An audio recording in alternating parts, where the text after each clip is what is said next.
Hey everybody, Dr. Laura Dabney back this month talking about the parenting tips that I will be giving my children one day.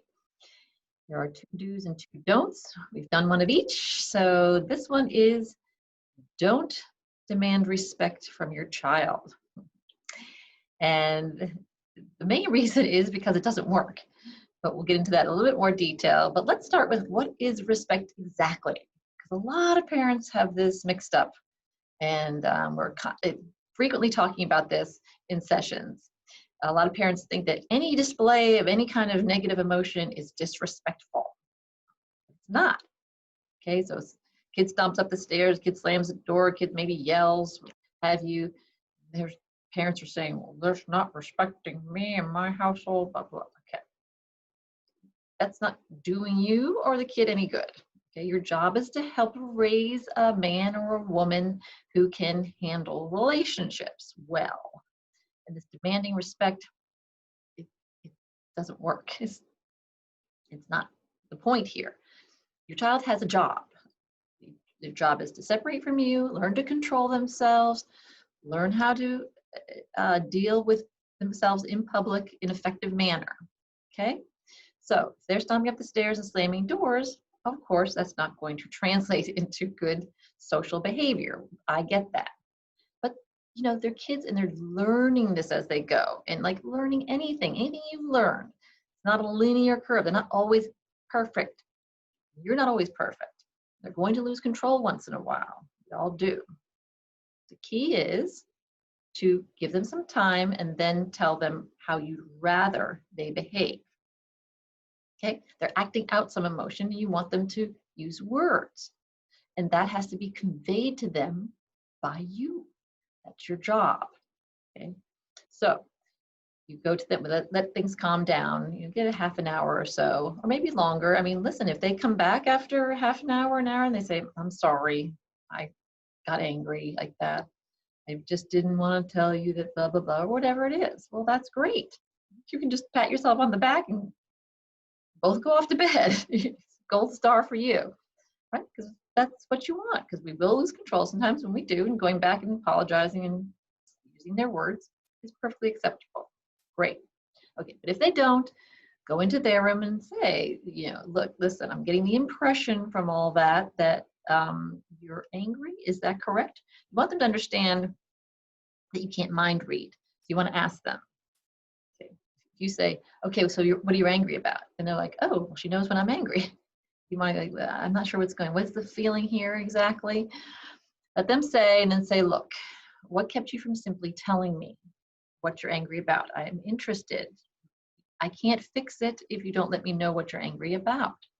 And they tell you and say, what kept you from using those words? See if they can tell you, sit with it for a little bit.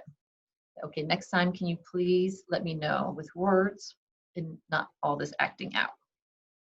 That's it. Your job's done right there. You took an emotion, you tied it to an action, and you try to untie it from an action and tie it to words. That's a great learning point for them. Okay. Let's get back to what is disrespectful. Okay, what is disrespectful is if they are putting their hands on you, they're verbally abusing you, swearing at you, name calling you, or trashing you in some way behind your back or to your face. All right. First thing to think about is, again, a lot of parents just want to start demanding respect. Again, not helpful. What is helpful and what is true, and is hard for a lot of parents to absorb, is that typically when children are disrespectful of you, it's because you've been disrespectful towards somebody. Very important that you take a good hard look at yourself if your child is disrespecting you and see where you might be disrespecting somebody. Maybe you're disrespecting the child himself. You're putting out your hands on your kid or calling him names or verbally abusing him. Guess what? That's what they learn, and that's what they start doing back to you. Not uncommon for someone to really separate those out. Like parents will start justifying their behavior, and somehow a kid therefore can't do it, but you can. It's just, that's not going to work with a child, anybody really, right? The irony of all ironies, demanding respect is disrespectful. Demanding anything from anybody is disrespectful. Nobody demands things from you, or if they do, you don't like it, I'm sure. Right? You don't go demanding things from your friend. When they say something you don't like, you don't demand respect, or you need to respect me. No, you talk to them about it. Okay, so you may be disrespecting the kid. You may just be disrespecting a friend. Maybe you trashed people behind their backs. That's disrespectful. Your kid may have overheard you doing this on more than one occasion. Maybe you're disrespecting the other parent. This is another very common thing I see, and parents have a lot of ways of justifying this, but it is wrong. And it's going to come between you and your child. One of the ways it's going to come between you and your child is your child's going to start disrespecting you, because it makes them very angry if they haven't said so, that you're trashing the other parent. They love both of you, and they need both of you. You have to remember that. You have a problem with the other parent, do not bring your kid into it. Go to another adult.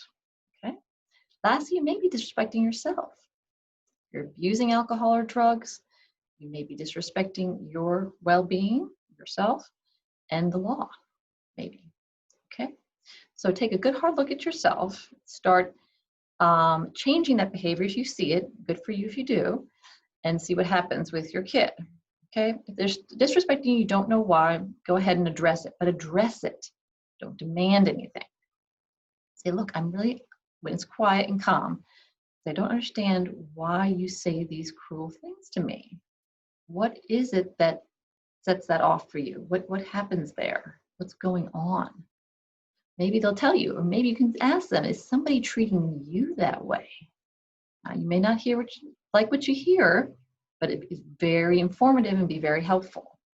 Could be you, could be somebody else that's doing that to them. And then you have to talk with that person. Okay? So demanding respect isn't very helpful, and is really missing an opportunity to see how you are fostering this in a way you probably don't know. All right? So of course, if you need any help, I am here for you, 757-340-8800.